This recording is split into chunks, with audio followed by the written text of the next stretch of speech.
I think that just as we're living in a nuclear age, we have grown so tremendously in scientific knowledge. It doesn't seem too much to say that men can begin to awaken to the fact that they haven't grown enough spiritually and haven't recognized their spiritual capacities.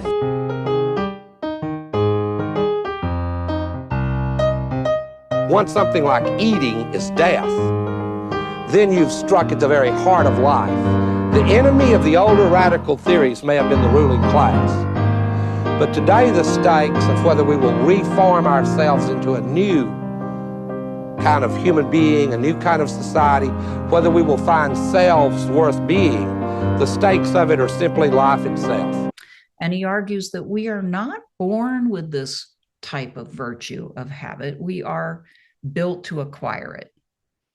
So he would argue against the more modern stance that all of our laws and social orders are just imposed on us by a social contract. He would argue that we are naturally inclined to be good in this way, to be virtuous, but because we're social creatures, part of the ingredient, just like a mother bird, first feeds its babies and then kind of pushes them out of the nest, we are built to teach each other these virtues. And without society teaching, they won't happen.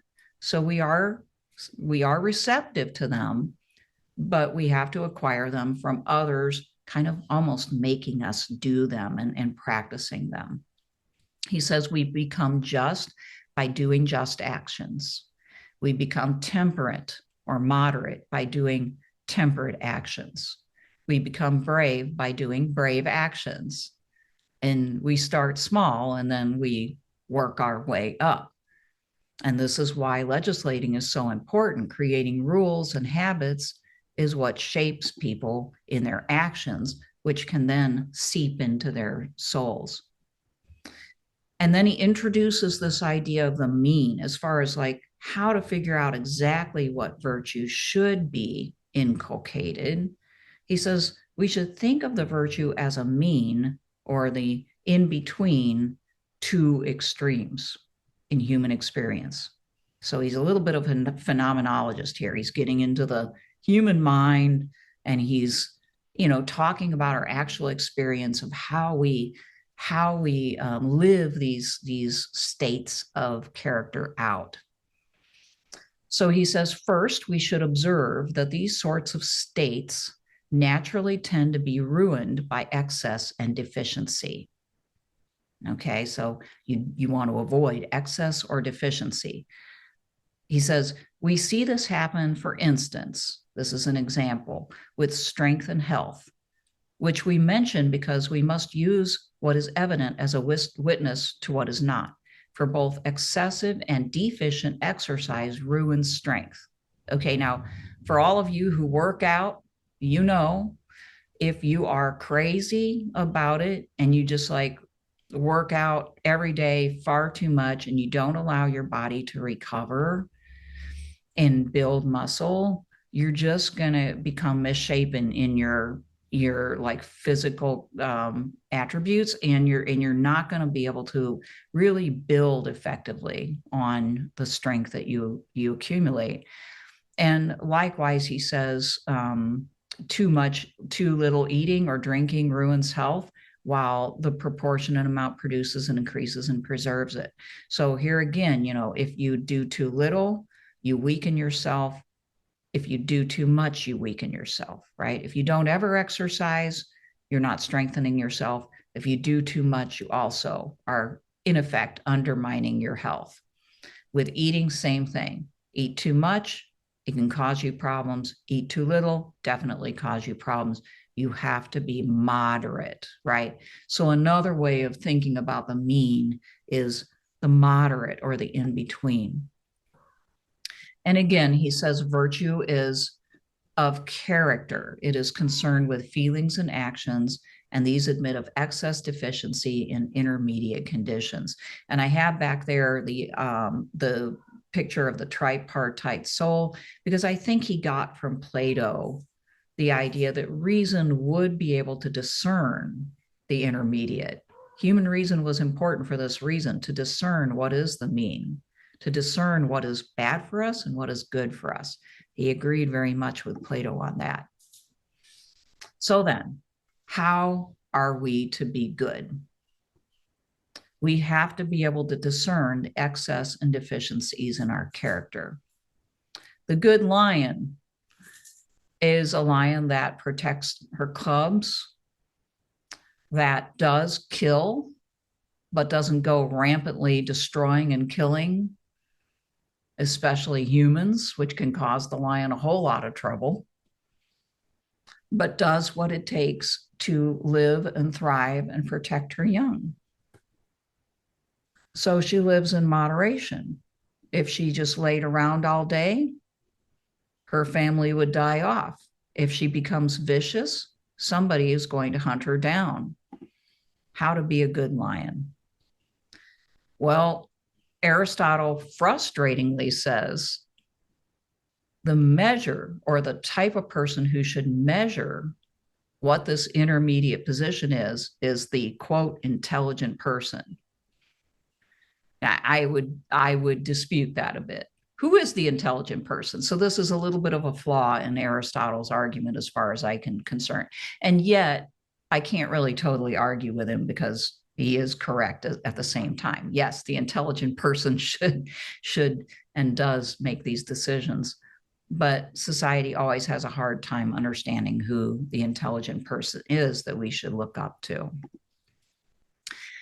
But putting that aside, the intelligent person and who that is, we'll just kind of go with Aristotle was an intelligent person.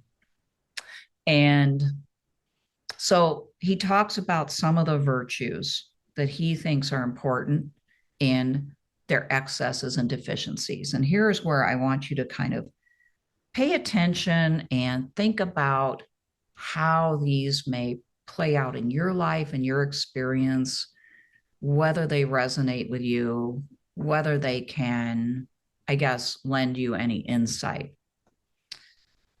For instance, he talks about bravery. Bravery is a virtue, but a lot of times, especially maybe men who aspire to greatness, will kind of err on the side of excess or bravado. And Aristotle calls that rashness. He says the excess of bravery is rashness or recklessness.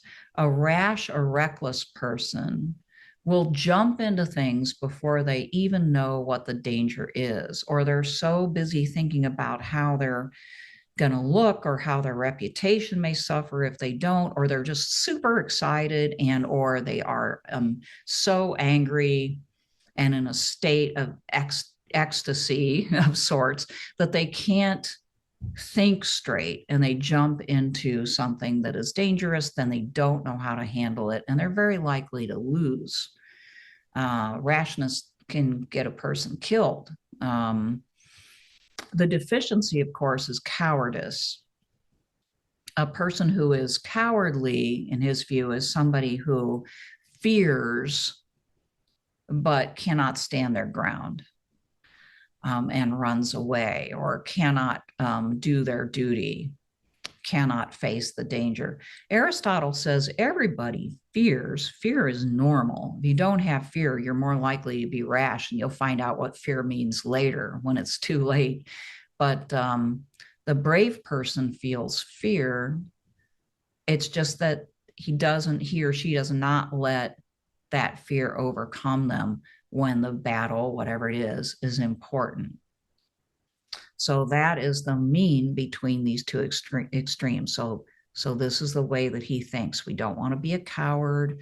That is harmful to us and harmful to society. We also don't want to be reckless. That is also harmful to us and society. It's not admirable, even if some people say it is. Bravery is the mean between the two extremes. Then he moves to temperance. Temperance is moderation itself, but in this case, moderation in life, right? So it's about in your life, how do you react to the things that you may enjoy or want. A person can be temperate if they can control their desires to where they don't hurt themselves in the pursuit of them.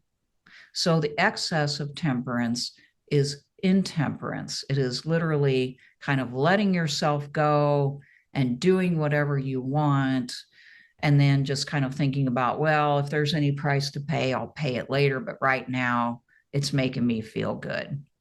Usually the price is not great. The deficiency of this, though, is also a problem. He calls it insensibility. It's when you just sort of don't have the feelings. You're numb to the ordinary feelings that people have, whether it's to have fun, enjoy a night on the town, enjoy, a sport, whatever it may be, and just kind of relax. If you are somebody who can't do that and are kind of plugged up when it comes to enjoying life or indulging in some things, then you are also not, this is not, in his view, a virtue. Asceticism, therefore, would not be a virtue to Aristotle. It would be kind of like being kind of constipated, for want of a better word. Okay, so temperance is the mean between these two extremes again. Likewise, he looks at generosity.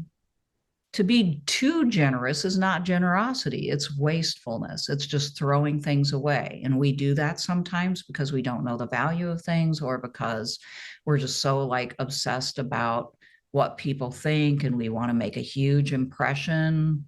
Or we just have so much stuff that we literally don't care. And that looks bad in his view. It looks bad. Resources shouldn't be wasted. They shouldn't just be thrown away or treated lightly. But also the deficiency is being stingy, withdrawing, not giving people, even if you have a lot, not giving other people the resources that you have, not being forthcoming with them. Okay. So, and excessiveness can also mean just kind of, there's another term that we're going to get at in a minute, boorishness, just overwhelming people with your wealth or your whether it's a wealth of money or a wealth of intelligence or whatever. It can become excessive when other people are rolled over the top of like a steamroller, and you're not allowing for their development, right? So generosity is that middle ground where you're not stingy like Scrooge, which makes people unhappy and you unpopular. Also, though, you're not wasteful and profligate and just throwing things away. Okay, another virtue, which is one that later Christians questioned, was magnanimity. Magnanimity is a special virtue that the ancient Greeks embraced that has to do with fully sort of acknowledging and sharing one's greatness. So those who are truly great and were capable of accomplishing great things should acknowledge their greatness in this view instead of being humble about it, but only if they truly are great, right? And only to the extent that they have accomplished great things, that they have great abilities, to acknowledge it and to be generous with it, okay? The excess of this is vanity, and it usually happens when a person thinks that they've got great gifts, but they actually don't, or they think they have more than they do, and they become self-absorbed and always about themselves, to the point where they are not generous at all, because a great part of magnanimity is this generosity factor. The deficiency is self-effacement in his view. He does not like or admire people who are constantly saying to compliments or to honors, oh, I'm not worthy, I didn't really have much to do with that, don't look at me, because that in his view is a form of lying. It's not owning your own self, your capabilities and your contributions. and wanting to make the most of them for society. The magnanimous person is someone who can gift society with his greatness, with his accomplishments in a generous and kind way that allows society to see why his flourishing is their flourishing. Okay, if that makes sense. We can talk about that more if you want to later. There's just a few more. He has a section where he talks about the right appreciations of lower honors, the type of honors that are more what most of us have experienced, where other people are giving us an award or, recognizing us somehow. We should be able to receive those graciously and say thank you, and even acknowledge that, yes, we did that. We deserve to be recognized for that. The excess of this is to be covetous of small honors, to feel slighted if we don't get one, to be all like angry about, not getting this recognition. And the deficiency is complete indifference, to just not care, right? Which, when you think about it, is an insult to the people who are trying to recognize your accomplishments and achievements, to say, I don't care in any way, I'm going to ignore your compliment or your award, is not helping your fellow human beings who are trying to establish a standard of excellence in society. So to just be appreciative is the mean between those extremes.